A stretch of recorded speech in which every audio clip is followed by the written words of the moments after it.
दिल्ली में ओमिक्रॉन ने पसारे पांव। दिल्ली में ओमिक्रॉन के 10 नए मरीज। दिल्ली में ओमिक्रॉन के अब तक 20 केस। देश में 100 तक ओमिक्रॉन केस। तमाम उपायों, एहतियातों और तैयारियों के बीच राजधानी दिल्ली में आज ओमिक्रॉन ने अचानक रफ्तार पकड़ ली है। दिल्ली में ओमिक्रॉन के 10 नए मामले सामने आए हैं। इन 10 मामलों को मिलाकर दिल्ली में ओमिक्रॉन के अब तक 20 केस हो चुके हैं।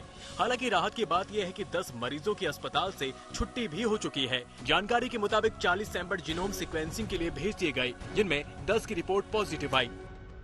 हमारे यहाँ लोकनायक में इसको डेजिग्नेटेड हॉस्पिटल बनाया ओमिक्रॉन के केयर के लिए।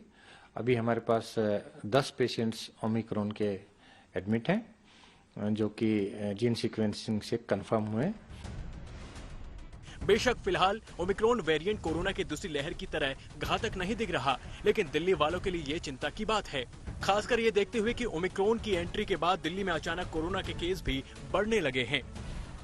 कल कोरोना के 85 नए मामले सामने आए, जो 4 महीने के दौरान सबसे ज्यादा दैनिक केस हैं। दिल्ली में मंगलवार तक ओमिक्रॉन के 6 केस थे, बुधवार को ये 8 हुआ, गुरुवार को 10 और शुक्रवार यानी आज 20 तक पहुंच गया। यानी ओमिक्रॉन अब डराने लगा है। लेकिन डॉक्टरों की माने तो फिलहाल डरना नहीं, एहतियात बरतने की जरूरत है। फिलहाल डेल्टा जितना खतरनाक नहीं दिख रहा ओमिक्रॉन। डेल्टा वायरस था, तो डेल्टा वायरस जब लास्ट सेकेंड वेव के दौरान जब आए तो उसमें ज्यादातर मरीजों को बहुत सांस फूल रहा था, रेस्पिरेटरी फेलियर हो रहा था और ऑक्सीजन का जो लेवल था वो 90 से नीचे जा रहा था, तो उनको वेंटिलेटर की आवश्यकता थी, उनको ऑक्सीजन, हाई फ्लो ऑक्सीजन की आवश्यकता थी। उसके विपरीत इसमें ओमिक्रॉन में आपको ऑक्सीजन की रिक्वायरमेंट ही नहीं है, मरीज अपने आराम से सांस लेता है और स्वतः ही विद इन वीक हमने देखा है कि वायरस जो है ओमिक्रॉन ये बॉडी से क्लियर हो जाता है और उसकी आरटीपीसीआर नेगेटिव आ जाती है रिपोर्ट। और हमने 5 पेशेंट्स को जो नेगेटिव हो गए, ओमिक्रॉन जब क्लियर हो जाता है शरीर से तो आरटीपीसीआर का रिपोर्ट नेगेटिव आता है। जब से कोरोना वायरस के नए रूप ओमिक्रॉन का पता चला है, दिल्ली में लगातार इसके इलाज की सुविधाएं बढ़ा दी गई हैं। दिल्ली के एलएनजेपी अस्पताल में ओमिक्रॉन मरीजों के लिए रिजर्व बेड्स की संख्या 40 से बढ़ाकर 100 कर दी गई है। एलएनजेपी अस्पताल की तरफ से दिल्ली के रामलीला मैदान में भी 500 बेड्स की फैसिलिटी तैयार कर दी गई है। यहाँ कोरोना मरीजों के इलाज की अत्याधुनिक सुविधाएं मौजूद हैं। दिल्ली की तरह देश की आर्थिक राजधानी मुंबई भी बहरूपिया वायरस के नए खतरे से चिंता में है।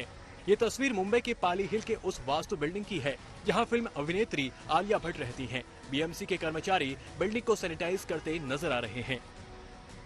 आलिया भट्ट करण जौहर के हाउस पार्टी में शामिल थी। उस पार्टी में करीना कपूर भी गई थी, जिन्हें कोरोना का संक्रमण हुआ। बीएमसी के मुताबिक आलिया सबसे पहले प्राइम हाई रिस्क कॉन्टैक्ट है, इसलिए बीएमसी की तरफ से बिल्डिंग को सैनिटाइज किया जा रहा है। ओमिक्रॉन को रोकने के लिए शहर में कल से धारा 144 लगाई जा चुकी है।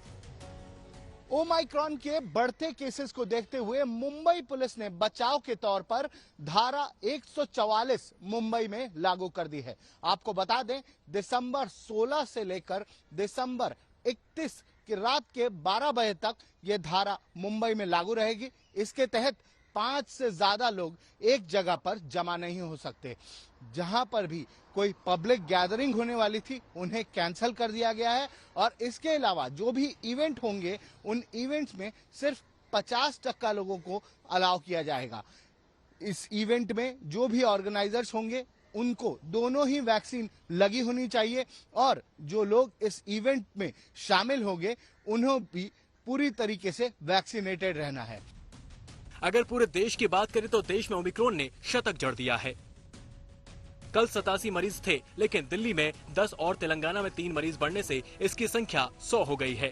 सबसे ज्यादा 32 मरीज महाराष्ट्र से हैं। दिल्ली में 20, राजस्थान में 17, तेलंगाना में 9, कर्नाटका में 8, केरला में 5, गुजरात में 5 मरीज, जबकि पश्चिम बंगाल, तमिलनाडु, आंध्र प्रदेश और चंडीगढ़ से एक केस आए हैं। दिल्ली से पंकज जैन, हैदराबाद से आशीष पांडे और मुंबई से दिव्येश सिंह के साथ आज तक ब्यूरो।